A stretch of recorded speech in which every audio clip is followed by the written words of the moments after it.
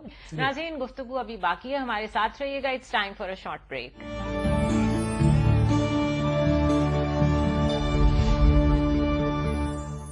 Welcome back ناظرین، ایک دفعہ پھر ضابطہ حیات میں خوش آمدید.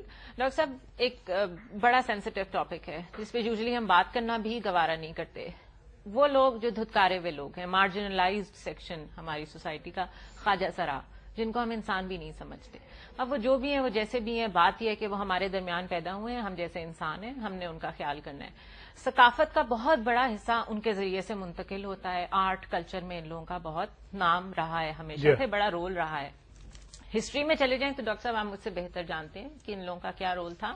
ابھی یہ لوگ کہیں نظر نہیں آتے ہیں، اور نظر آنا تو دور کی بات ہے، ان کے لیے اتنی حقارت ہوتی ہے. اگر یہ ہماری گاڑی کی کھڑکی پہ مانگنے کے لیے بھی آ جائیں، ان کو ہم نے سائڈ پر کر کے دیوار کے ساتھ لگا کے مجبور کر دیا ہے برائی کی طرف جانے پہ.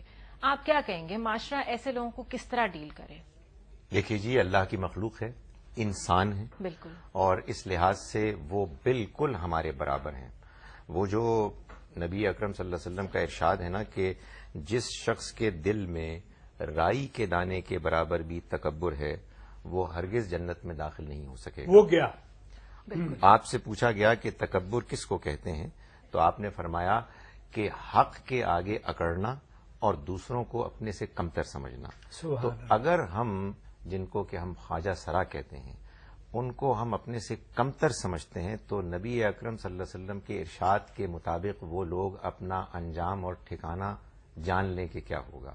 اس لیے یہ تو لازم ہے کہ ہم ان کی عزت اور ان کے احترام میں کوئی کمی نہ آنے دیں. مجھے عجیب سی بات لگتی ہے، اللہ تعالیٰ اس آزمائش سے محفوظ رکھے، لیکن بہرحال اللہ کی طرف سے آزمائش کا انتخاب تو اسی کی جانب سے ہوتا ہے اپنی حکمت کے مطابق. اگر کسی گھر میں کوئی ایسا بچہ پیدا ہو گیا تو یہ اس گھر کی ذمہ داری ہے. آپ جب اس کو ایسے ماحول میں چھوڑ دیتے ہیں کہ جس ماحول کے لیے ہمارے معاشرے نے انتخاب کیا ہے کہ اس کے لیے کوئی اچھائی، کوئی بلندی ہم نے طے ہی نہیں کی ہے، بلکہ وہ بیچارے پست قسم کے کام کریں گے، تو آپ سوچئے کہ یہ کتنا بڑا گناہ ہے، کتنا گھنونا جرم وہ ہے. قصور گھر والوں کا ہے، وہ ان کے حوالے کرتے ہیں. اور ہم نے ایک ایسی سوسائٹی کریٹ کی ہے کہ جس میں یہ ساری برائیاں جمع ہو جائیں. تو ڈاکٹر صاحب، جس طرح کسی گھر میں ایسے بچے کی اللہ معاف کرے پیدائش ہو جاتی ہے جس میں کسی بھی قسم کی فزیکل کمی ہوتی ہے، ہاتھ نہیں ہے، بازو نہیں ہے، بینائی نہیں ہے، کوئی مینٹل پرابلمز ہیں، فزیکل پرابلمز ہیں، اسی طرح یہ لوگ بھی ہوتے ہیں. پھر ان کے پیدا ہونے پہ مذاق اڑانا اس فیملی کا جس گھر میں ان کی پیدائش ہوئی ہے، پھر اس گھر والوں کے لیے جو شرمندگی سوشل لیول پہ ان کو فیس کرنی پڑتی ہے، وہاں سے لے کر ان کے اسکولوں میں داخلہ تو بہت دور کی بات ہے. ہم ان کو کوئی فن بھی نہیں سکھاتے، ہم ان کو کوئی دستکاری بھی نہیں سکھاتے کہ اپنے قابل ہو جائیں. نتیجتاً یہ جی باہر کے ملکوں میں نے دیکھا ہے، میں اس بات کا گواہ ہوں کہ ایسے لوگوں کو باقاعدہ وہ لوگ ایجوکیٹ کرتے ہیں، ووکیشنل ٹریننگ اور ہوتی ہے ان کے لیے، کوئی نہ کوئی فن ان کو سکھاتے ہیں. بالکل. علی جا صاحب، یہاں کیوں نہیں؟ ہمارے ہاں لوگ پوچھتے ہیں نا کہ مغرب نے کیوں ترقی کی، ہم کیوں تنزل کی طرف جا رہے ہیں. میں اس کا ایک ہی جواب دیتا ہوں کہ وہ اخلاق میں ہم سے بہت آگے ہیں. بہتر ہے. اور اس کی ایک مثال وہ ہے جو کہ ابھی علی اعجاز صاحب پیش کر رہے ہیں. ہینڈی کیپڈ کے لیے ان کے ہاں اتنی مراعات ہیں، اسپیشل لوگوں کے اس لیے، طرح کے لوگوں کے جن کو وہ اسپیشل کہتے ہیں، جی. ڈس ایڈوانٹیجڈ کہتے ہیں، ان کے لیے وہ جو کچھ سہولتیں فراہم کرتے ہیں ہم سوچ بھی نہیں سکتے. ہم انہی لوگوں کا مذاق اڑاتے ہیں. اڑاتے اس دین کے ماننے والے جس دین نے یہ بتایا ہے کہ جو شخص کسی کو اپنے سے کمتر سمجھ کر مذاق اڑائے گا وہ کبھی جنت میں داخل نہیں ہو سکے گا. ہم اپنے آپ کو جنت کا ٹھیکیدار اور حقدار سمجھتے ہیں بالکل. اور وہ گھٹیا کام کرتے ہیں کہ جس کے نتیجے میں انسان کے لیے جہنم لازم ہے. بالکل صحیح. تو ڈاکٹر صاحب ایسے لوگ جو ذمہ دار ہیں ان لوگوں کو برائی کے راستے پہ ڈالنے کے، کیا اللہ تعالیٰ کا انصاف یہی ہوگا کہ ان کو اصل میں پنشمنٹ ملے کیونکہ ان لوگوں نے ان کے لیے اپرچونٹیز نہیں پیدا کی؟ یقیناً ایسا ہی ہوگا. اللہ تعالیٰ کا یہ فیصلہ ہے اور یہ اللہ ہی کا فیصلہ ہو سکتا ہے، اس لیے کہ وہ ہر حال میں انصاف کرنے والا ہے. وہ یہ فرماتا ہے کہ وہ لوگوں کا حساب کتاب کرنے میں اس اصول کو ہمیشہ ملحوظ رکھے گا کہ لا نکلف نفسا الا وسعها. ہم کسی انسان کو اس کی وسعت، اس کی صلاحیت سے زیادہ نہیں پرکھیں گے. جس کے جو حالات تھے، جس کی جتنی صلاحیت تھی، جس کا جتنا نیکی کرنے کا امکان تھا، اس سے اسی کے مطابق پوچھا جائے گا. تو وہ بیچارے کہ جن کو مجبور کر دیا گیا ان کو انشاءاللہ اللہ تعالیٰ ان کی مجبوری کے نتیجے میں معاف فرمائے گا. لیکن جن ظالموں نے ان کو اس مجبوری میں مبتلا کیا ہے ان سے ضرور پوچھا جائے گا کہ آخر کس جرم کی پاداش میں ان کو اس صورتحال سے دوچار کیا گیا. بالکل صحیح. علی اعجاز صاحب، ہم لوگوں نے آرٹسٹ پہ تو بات کی، ہم نے ان فنکاروں پہ تو بات کی جو کہ اچھا کام نہیں کر رہے یا اخلاق سے گرا ہوا کام کر رہے ہیں. آپ معاشرے کو کوئی میسج دیں کہ وہ لوگ جو رات کو تھیٹر بھرے ہوئے ہوتے ہیں، سنیماز بھرے ہوئے ہوتے ہیں جہاں پر اچھی فلمیں نہیں لگتی، جہاں پر اچھا آرٹ نہیں دکھایا جاتا، وہ لوگ کیوں زندہ رکھے ہوئے ہیں اس آرٹ کو، اس معیار کو کس طرح بلند کرے معاشرہ؟ دیکھیے، پبلک جو ہے وہی کنگ میکر ہے. بالکل ٹھیک. بالکل آرٹسٹ کو وہی حوصلہ دیتی ٹھیک. اور اپریسیشن بھی اور ڈس لائکنگ بھی. بالکل. ٹھیک. تو یہ دیکھیں، میں ہاتھ جوڑ کے کہتا ہوں کہ پلیز اچھی چیز کو اچھا کہیں، بری چیز کو ریجیکٹ کریں تو ہمارے حالات ٹھیک ہو جائیں گے. ہم لوگوں نے اسٹیج پہ کیوں آنا چھوڑ دیا؟ میرے بے شمار کولیگ ہیں جو ادھر سے گزرتے بھی نہیں ہیں. میں خود کہ ان واحیاتیوں میں کیوں پڑے؟ لوگ برا کہتے اور اکثر فیملیز اٹھ کے چلی جاتی ہیں پلے میں سے. جی یہ تصدیق نہیں ہے تو کیا ہے؟ صحیح. بالکل صحیح. بہت شکریہ ڈاکٹر خالد ظہیر، آپ کا بھی، اور علی اعجاز صاحب آپ کا بھی بہت شکریہ. بلا شبہ طنز نگار اپنے طنز کے نشتر سے معاشرے کے ناسوروں سے فاسد مادہ باہر نکالتا ہے. یوں وہ بھی اصل میں معاشرے کی اصلاح ہی کر رہا ہوتا ہے، لیکن جس طنز سے معاشرے میں نفرت پھیلے اسے زہریلی طنز کہا جاتا ہے، جو ایک خطرناک انتقامی سلسلہ شروع کر سکتی ہے. ضرورت اس امر کی ہے کہ طنز و مزاح جیسا مثبت کام اس احتیاط اور دانائی کے ساتھ کیا جائے کہ مخاطب خود بھی انجوائے کرے اور اصلاح پر آمادہ بھی ہو جائے. اپنی میزبان زنیرہ اظہر کو اجازت دیجیے. خدا حافظ.